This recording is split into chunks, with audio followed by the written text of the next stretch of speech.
ಎಲ್ಲರಿಗೂ ನಮಸ್ತೆ. Welcome to my YouTube channel. ಇವತ್ತಿನ ವಿಡಿಯೋದಲ್ಲಿ ನಾನು ಆಮ್ಲ ಪಚ್ಚಡಿ ಮಾಡ್ತಾ ಇದ್ದೀನಿ. ಅಂದರೆ ಬೆಟ್ಟದ ನೆಲ್ಲಿಕಾಯಿ ತೊಕ್ಕು.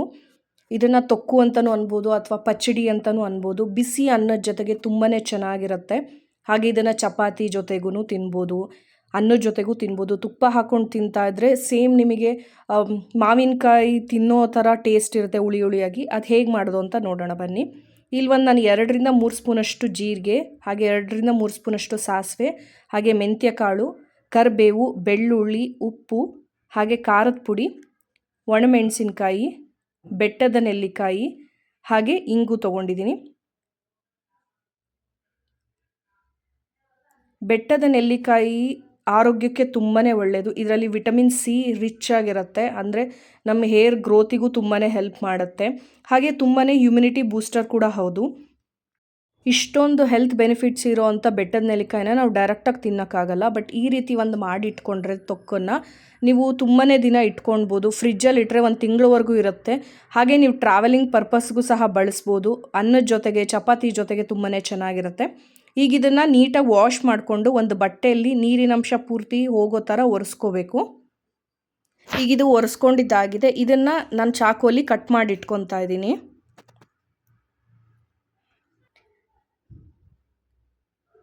ಈ ರೀತಿ ಸಣ್ಣ ಸಣ್ಣ ಪೀಸಸ್ ಥರ ಚಾಕುವಲ್ಲಿ ಕಟ್ ಮಾಡ್ಕೋಬೇಕು. ಈಗ ಕಟ್ ಮಾಡ್ಕೊಂಡಿದ್ದಾಗಿದೆ. ಈಗ ನಾನು ಒಂದು ಬಾಣಲಿಗೆ 2 ಸ್ಪೂನಷ್ಟು ಮೆಂತ್ಯಕಾಳು ಹಾಕ್ಕೊತಾ ಇದ್ದೀನಿ. ಹಾಗೆ ಇಲ್ಲಿ ಒಂದು 3 ಸ್ಪೂನಷ್ಟು ಜೀರಿಗೆ ಇದೆ, ಅದರಲ್ಲಿ 2 ಸ್ಪೂನಷ್ಟು ಜೀರಿಗೆ ಹಾಕ್ಕೊತಾ ಇದ್ದೀನಿ. ಉಳಿದಿದ್ದು 1 ಸ್ಪೂನಷ್ಟು ಒಗ್ಗರಣೆಗೆ ಅಂತ ಎತ್ತಿಟ್ಕೊತಾ ಇದ್ದೀನಿ. ಇಲ್ಲಿ ಸಾಸಿವೆ ಹಾಕ್ಕೊತಾ ಇದ್ದೀನಿ. 2 ಸ್ಪೂನಷ್ಟು ಸಾಸಿವೆ ಹಾಕ್ಕೊಂಡು 1 ಸ್ಪೂನಷ್ಟು ಸಾಸಿವೆನ ಹಾಗೆ ಎತ್ತಿಟ್ಕೊತಾ ಇದ್ದೀನಿ.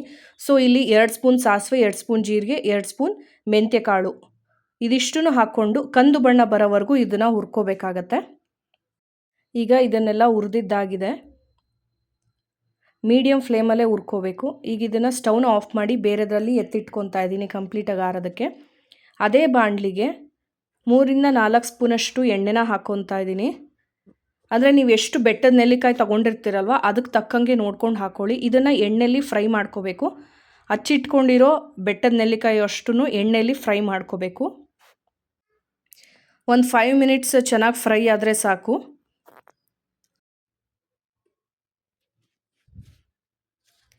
ಈಗಿದು ಫ್ರೈ ಆಗಿದೆಯೋ ಇಲ್ಲ ಅಂತ ಚೆಕ್ ಮಾಡಬೇಕು. ಇದು ಈ ಥರ ಈಸಿಯಾಗಿ ಕಟ್ ಆಗಬೇಕು. ಆ ಥರ ಇದ್ದರೆ ಇದು ಫ್ರೈ ಆಗಿದೆ ಅಂತ.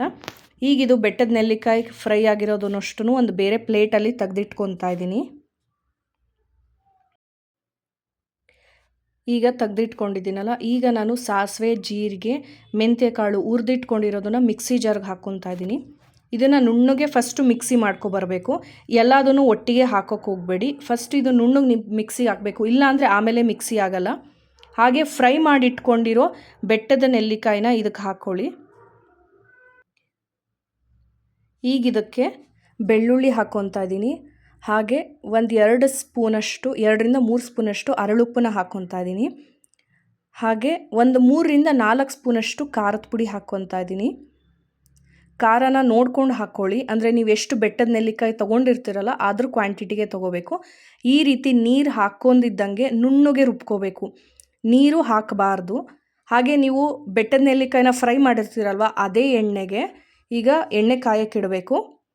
ಇದೇ ಬಾಣಲಿಗೆ 1 ಸ್ಪೂನಷ್ಟು ಸಾಸಿವೆ, ಹಾಗೆ 1 ಸ್ಪೂನಷ್ಟು ಜೀರಿಗೆನ ಹಾಕ್ಕೋಬೇಕು.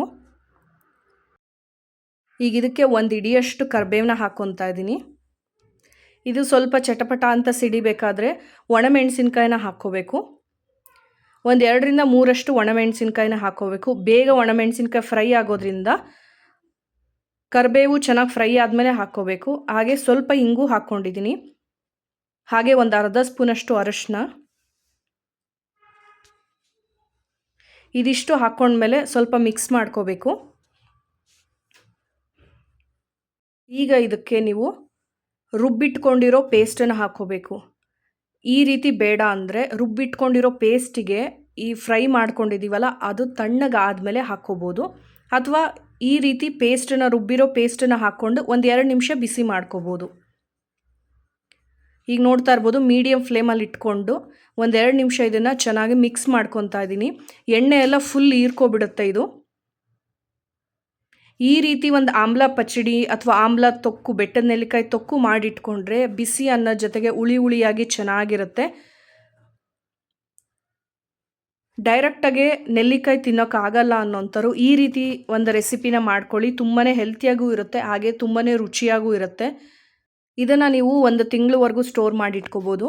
ನೀವೇನಾದರೂ ಟ್ರಾವೆಲಿಂಗ್ ಮಾಡ್ತಾ ಇದ್ದೀರಾ ಅಂದರೆ ಅನ್ನ, ಚಪಾತಿ ಈ ರೀತಿ ಏನಾದ್ರು ತೊಗೊಂಡು ಹೋಗ್ತಾ ಇದ್ದೀರಾ ಅಂದಾಗ ಇದನ್ನು ತೊಗೊಂಡು ಹೋದರೆ ಫ್ರಿಜ್ಜಲ್ಲಿ ಇಡ್ದಲೇ ನೀವು ಕಡೆಗೇ 1-2 ಡೇಸ್ವರೆಗೂ ಇಟ್ಕೋಬೋದು ಇದನ್ನು. ಹಾಗೆ ಚಪಾತಿ ಜೊತೆಗೆ, ಅನ್ನದ ಜೊತೆಗೆ ತುಂಬಾ ಚೆನ್ನಾಗಿರುತ್ತೆ. ಮಕ್ಕಳು ಏನಾದರೂ ನೆಲ್ಲಿಕಾಯಿ ತಿನ್ನಲ್ಲ ಅಂದಾಗ ಅದರಲ್ಲಿ ತುಂಬಾ ಹೆಲ್ತ್ ಬೆನಿಫಿಟ್ಸ್ ಇರೋದ್ರಿಂದ ಈ ರೀತಿ ಒಂದು ರೆಸಿಪಿನ ಮಾಡಿಕೊಡಿ. ತುಂಬಾ ಚೆನ್ನಾಗಿ ಇರುತ್ತೆ, ಹಾಗೆ ತುಂಬಾ ಇಷ್ಟಪಟ್ಟು ಸಹ ತಿಂತಾರೆ. ಈಗ ನೋಡ್ತಾ ಇರ್ಬೋದು ಎಣ್ಣೆ ಎಲ್ಲ ಚೆನ್ನಾಗಿ ಹೀರ್ಕೊಂಡಿದ್ದಾಗಿದೆ. ಈಗ ಇದು ಕಂಪ್ಲೀಟಾಗಿ ತಣ್ಣಗಾಗೋದಕ್ಕೆ ಬಿಡಬೇಕು. ಈಗ ಇದನ್ನು ಬಿಸಿ ಅನ್ನದ ಜೊತೆಗೆ ಹಾಕ್ಕೊಂಡು ತಿಂತಾ ಇದ್ದರೆ ತುಂಬಾ ಸಖತ್ತಾಗಿರುತ್ತೆ. ಹುಳಿ ಹುಳಿಯಾಗಿರುತ್ತೆ, ಮಾವಿನಕಾಯಿ ತಿಂದಷ್ಟೇ ಚೆನ್ನಾಗಿರುತ್ತೆ. ಮಾವಿನಕಾಯಿ ತೊಕ್ಕು ಕೆಲವ್ರು ತಿಂದಿರ್ತೀರ, ಸೊ ಅದೇ ರುಚಿನೇ ಇದು ಸಿಗುತ್ತೆ.